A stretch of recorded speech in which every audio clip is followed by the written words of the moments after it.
There are things I compare it to because my first actual like drag experience at all would have been like over 35 years ago, where I had made the mistake of saying, you know, performing in drag wouldn't be that difficult. Like the performance part wouldn't be that difficult.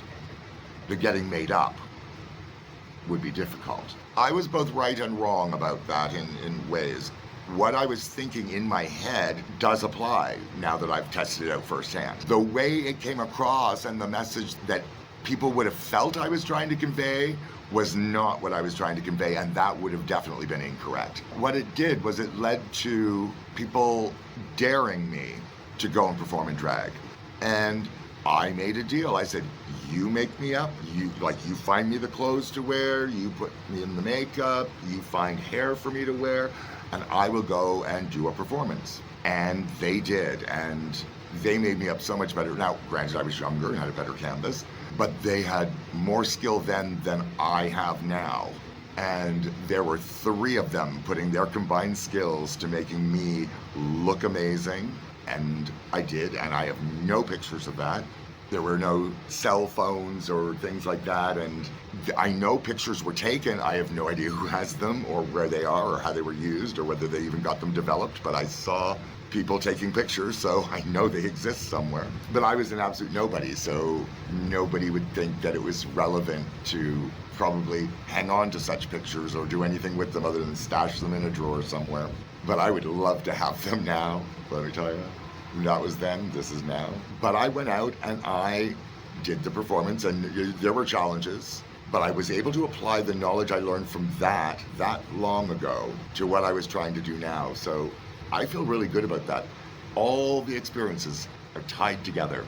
The fact that, you know, I've been a hairstylist for so long that I've always been into like sparkly, flashy things. I always love grand, ostentatious looking, campy, outrageous things. And all of these elements in my life just kind of all led to this moment. And I did not realize this was the moment it was leading to. Everyone around me seemed to always know that. And I really had no idea. They were all just separate things in my life that I was enjoying, that now thrifting, I love thrifting, and I love finding things, and I love finding like crinolines, and because they're kind of a rarity that I find in my size, thrifting for reasonable prices. So all of those things to me is like finding buried treasure, and always has been. And I didn't even have a lot of use for them. I just know I like them and they're fun, and I will wear them out of the house because I don't give 2 hoots what somebody else thinks of me. If it's RuPaul? RuPaul said, other people's opinions of me are none of my business. And that is so true, right? If somebody really hates me, do I care? Does that have any bearing on my existence if I don't let it? No. Now, people that care about me, if they feel that way, it would be of a concern. But long before it got that way, I would be trying to make note of it and trying to make adjustments and trying to improve. And hopefully them seeing my effort would cause them to hang in a little bit longer, you know, as I'm going through the process of learning things myself. But there are things I miss, and when they're pointed out to me, I don't always immediately take them as rote. But when I have several independent friends telling me the same thing about me, I have to listen to that at least as much as to realize you don't have 3 independent people making up the same thing about you if there isn't some basis or foundation in reality. That much I do know. Then it's up to me to figure out what applies, what doesn't apply, fix what I can, and there's still being more to it that I still just don't see, but then those will get pointed out to me by my good friends. I really trust my friends. I do not want to be surrounded by people that just agree with me. My friends are much stronger than that. They can tell me what they need to tell me, that even if I don't receive it in the way that I should right off the bat, come to the realization of what they're trying to convey to me, and at least attempt to work on that issue within myself. And sometimes the issues don't seem to be worth my effort at that exact moment in time. That would be the honest truth. Wow, this is turning into an honest tea over absolutely nothing. I think we're gonna have to have honest tea over a cigarette. Hey, Scooby.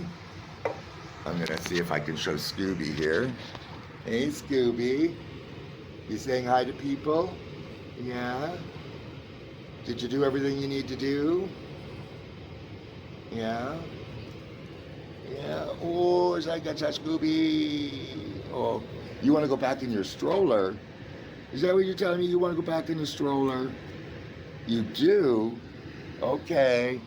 I will put you in the stroller. I'll just put this back here for now. Oh, oh, we got a Scooby. We got a Scooby. There you go. I don't know why he wants to go in the stroller so soon. I thought he would enjoy the day. But it does seem very cloudy. It's warm out here, but surprisingly cloudy. So here's me doing the thing, and it's like a don't do as I do. Learn from my horrendousness. Do I even have a lighter with me?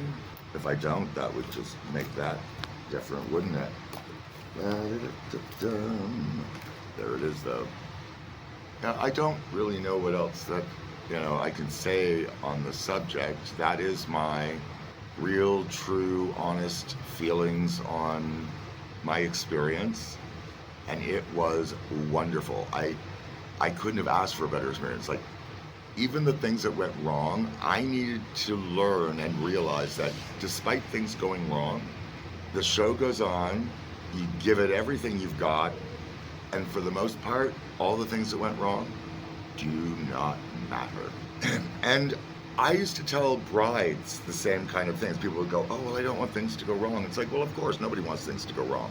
Now, you don't want a disaster. You don't want somebody to, suffer some injury during your wedding or bad things like that. But little things that go wrong are not the end of the world. Because if everything goes according to plan, there's very little for you to actually remember. You tend to only remember the things that go wrong. And I remember my sister's wedding. My favorite moment, and the one that's clearest in my head, her maid of honor had the ring for the groom on her finger, and the best man had the ring for my sister on his finger for the ring exchanges. Well, they exchanged my sister. They took it off the best man's finger and they put it on my sister's finger, and it was all very smooth and whatnot. The priest went on with the minister. He's not really a priest. Priest, I think, is Catholic. The minister went on to do my sister's vow thing, and her maid of honor went to take the ring off the finger, and all you'd see is from behind, and then just as the minister was getting ready to go on without the ring part of it, the maid of honor turned where I could see from the side I was at to go and slide the ring off her finger in front of everybody. And my sister's shoulders just are like, she's trying not to laugh, and her shoulders are going up and down because, she's just laughing and laughing. My sister never takes things like that so seriously, which is, really good for her. Because it was an expensive. It was a $30,000 wedding way back in what was this? This would have been late '80s, early '90s, somewhere around there. I can't remember the exact year. Pretty pricey wedding, all things considered. And when you have something, fancy and formal and serious like that, you don't want those kind of slapstick kind of moments. But we all remember that one moment really fondly, because it wasn't a big disaster that went wrong, but it was entertaining, and most people in the church didn't even get to see it because they weren't on the right side, having the right angles that we had. And I feel very fortunate that I happened to be on that side, in that row, in that seat, where I got to have a good view of watching that finger go right down in the mouth so that they could slide it off ASAP. But all that to say, it's okay for things to go wrong. They become pleasant memories. So if you can view it at the time as something just entertaining, something that, didn't go according to plan, but wasn't the end of the world. Nobody died. Nobody was injured. It didn't cause the whole thing to come to a screeching halt. All of those things, just celebrate them, because those are the things you're going to remember, and they will become fond memories instead of, oh my gosh, that went wrong and I wanted perfection. Because striving for perfection is great. Expecting perfection, I think, is exercise in futility. But that's just me. But I could ramble on here probably all day, and I really don't feel like editing that. I was going to try and just do this and put it up without editing at all, but I think that would be a big mistake. So we are at that time where, until the next time, take care of yourselves and each other.